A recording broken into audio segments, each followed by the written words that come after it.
প্রতিশ্রুতি দিয়েছিল, যে ভ্যাকেন্সির কথা বলেছিল, যে 50,000 ভ্যাকেন্সির কথা বলেছিল, সেইটা আমাদের দিতে হবে।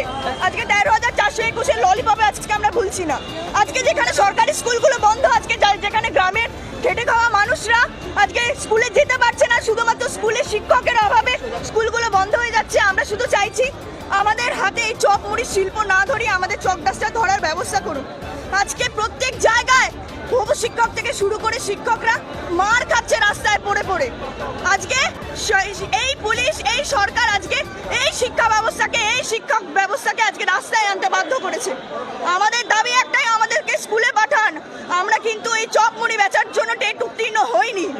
আজকে আমাদের যেটা দাবি, যেটা ভ্যাকেন্সি দরকার, সেই ভ্যাকেন্সি আজকে আমাদের দিতে হবে, যে করে হোক দিতে হবে।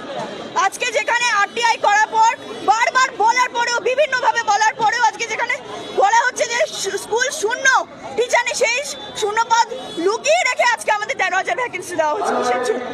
কিসের